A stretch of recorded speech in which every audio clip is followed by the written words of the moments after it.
Viral audio ಬೆನ್ನಲ್ಲೇ ನಟಿ ರಶ್ಮಿಕಾ ಇದೀಗ ಗರಂ ಆಗಿದ್ದಾರೆ. ಮದುವೆ ಬೆನ್ನಲ್ಲೇ ವಿವಾದದಲ್ಲಿ ಇದೀಗ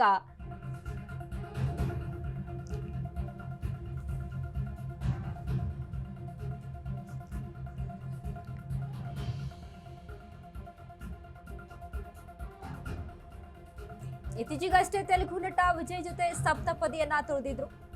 ಇತ್ತೀಚೆಗಷ್ಟೇ ವಿಜಯ್ ಜೊತೆ ಸಪ್ತಪದಿ ತುಳಿದಿದ್ದ ರಶ್ಮಿಕಾ ಮಂಥನ ರಶ್ಮಿಕಾ ಮದುವೆ ಖುಷಿ ಅನುಭವಿಸಲು ಬಿಡದೆ ವಿವಾದ ಸೃಷ್ಟಿಯಾಗಿದೆ ನೋಡಿ. ರಶ್ಮಿಕಾ ಹಳೆ ವಿಷಯ ಕೆದಕಿರುವ ಆಡಿಯೋ ವೈರಲ್ ಆಗಿದೆ. ಸುಮನ್ ಮಂಥನ ಮಾತನಾಡಿದ್ದ ಆಡಿಯೋ ವೈರಲ್ ಆಗಿದೆ. ಈ ಆಡಿಯೋ ಕ್ಲಿಪ್ ಹಾಕುವ ಮೂಲಕ ನೆಗೆಟಿವ್ ಪ್ರಸಾರ ಮಾಡಲಾಗಿದೆ.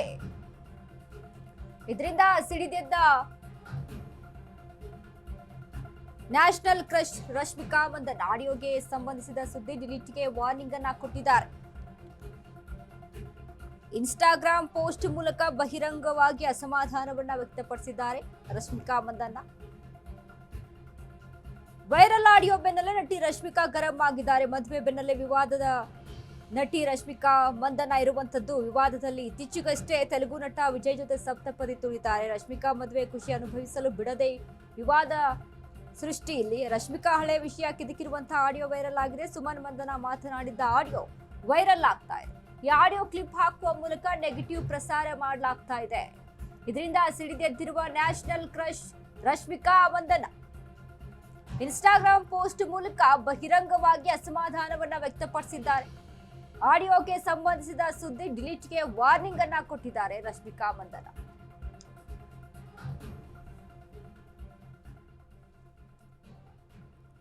ನೋಡಿ, ಈಗಾಗಲೇ ಈ ಹಿಂದೆ ರಶ್ಮಿಕಾ ಮಂದನ ಮತ್ತು ರಕ್ಷಿತ್ ಶೆಟ್ಟಿ ವಿಚಾರಕ್ಕೆ ಎಂಗೇಜ್ಮೆಂಟ್ ಆದ ಬಳಿಕ ರಶ್ಮಿಕಾ ಮಂದನ ಅದರಿಂದ ಮತ್ತೆ ದೂರ ಹೋಗಿ ಅಂದ್ರೆ ಕರಿಯರ್ ಬಗ್ಗೆ ಅಲ್ಲಿ ಫೋಕಸ್ ಮಾಡ್ತಾರೆ. ಅದಾದ ಮೇಲೆ ಇದೀಗ ರೀಸೆಂಟ್ ಆಗಿ ವಿಜಯ್ ದೇವರಕೊಂಡ ಅವ್ರ ಜೊತೆಗೆ ವಿವಾಹವಾಗ್ತಾರೆ.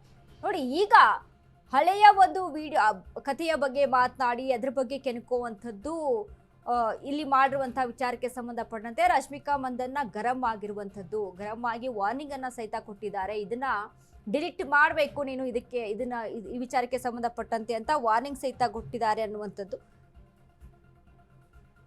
ಸುಮನ್ ಮಂದನ ಮಾತನಾಡಿದ ಆಡಿಯೋ ವೈರಲ್ ಆಗ್ತಾ ಇದೆ.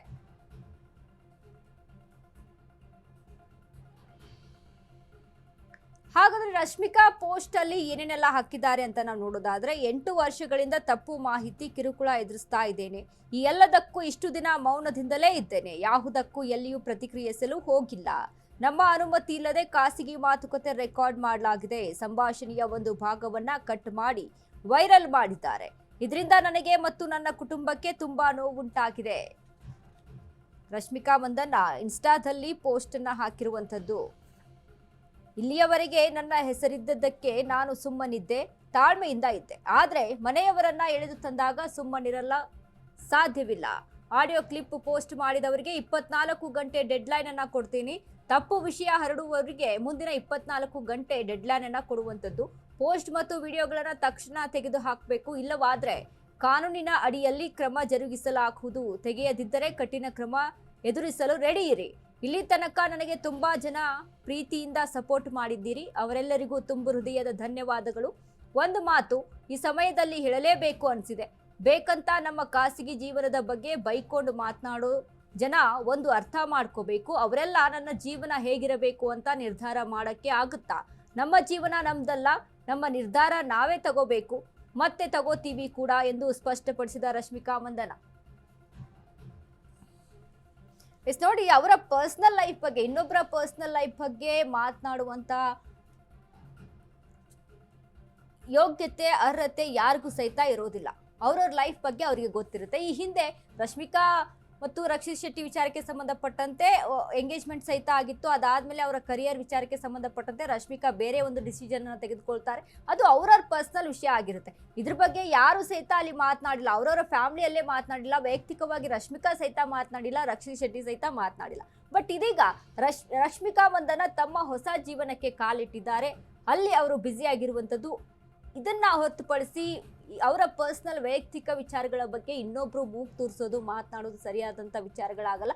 ಬಟ್ ಸೆಲೆಬ್ರಿಟೀಸ್ಗಳಂತ ಬಂದಾಗ ಈ ರೀತಿಯಾಗಿ ವೈರಲ್ ಆಗ್ತಾ ಇರುತ್ತೆ. ಅಂದ್ರೆ ಅವರ ಪರ್ಸನಲ್ ಲೈಫ್ ಏನೇ ಇದ್ರೂ ಸಹಿತ ಅದು ಬಹಿರಂಗವಾಗಿನೇ ಎಲ್ಲರೂ ಸಹಿತ ಮಾತನಾಡುವಂಥದ್ದು. ಯಾಕಂದ್ರೆ ಸಾಕಷ್ಟು ಸೋಷಿಯಲ್ ಆಗಿರ್ತಾರೆ, ಜನಗಳ ಮಧ್ಯೆ ಇರುವಂತ ಜನರು ಇವರು. ಸೊ ಹಾಗಾಗಿ ವೈರಲ್ ಆಗ್ತಾ ಇದೆ. ಬಟ್ ಇದ್ರ ಬಗ್ಗೆ ರಶ್ಮಿಕಾ ಸಹಿತ ಈಗ ವಾರ್ನಿಂಗ್ ಅನ್ನ ಕೊಟ್ಟಿರುವಂಥದ್ದು. 24 ಗಂಟೆಯಲ್ಲಿ ಈ ಒಂದು ವಿಚಾರವನ್ನ, ಅದೇನು ಆಡಿಯೋವನ್ನ ಹಾಕಿದ್ದೀರಾ ಅದನ್ನ ನೀವು ತೆಗೆದು ಹಾಕಿಲ್ಲ ಅಂತ ಅಂದ್ರೆ ನಾನು ಕಾನೂನಡಿಯಲ್ಲಿ ಕ್ರಮವನ್ನ ತೆಗೆದುಕೊಳ್ತೇನೆ. ಇದುವರೆಗೂ ಸಹಿತ ಸುಮ್ಮನೆ ಇದ್ದೆ, ಇದುವರೆಗೂ ಸಹಿತ ನನ್ನ ಬಗ್ಗೆ ಮಾತನಾಡಿದ್ರಿ, ಆದ್ರೆ ನನ್ನ ಫ್ಯಾಮಿಲಿಯ ಬಗ್ಗೆ ಈ ಬಾರಿ ಮಾತನಾಡಿದ್ದುಂಟು. ಸೊ ಹಾಗಾಗಿ ಇದನ್ನ ನಾನು ಸಹಿಸ್ಕೊಳ್ಳೋದಿಲ್ಲ. 24 ಗಂಟೆ ನಿಮಗೆ ಒಂದು ಟೈಮಿಂಗ್ ಅನ್ನ ಕೊಡ್ತೀನಿ, ವಾರ್ನಿಂಗ್ ಕೊಡ್ತಾ ಇದ್ದೀನಿ, ಇದನ್ನ ಡಿಲೀಟ್ ಮಾಡಬೇಕು, ಇಲ್ಲವಾದ್ರೆ ಕಾನೂನಿನ ಅಡಿಯಲ್ಲಿ ಕ್ರಮ ತೆಗೆದುಕೊಳ್ತೀನಿ ಅಂತ ಹೇಳ್ತಾರೆ.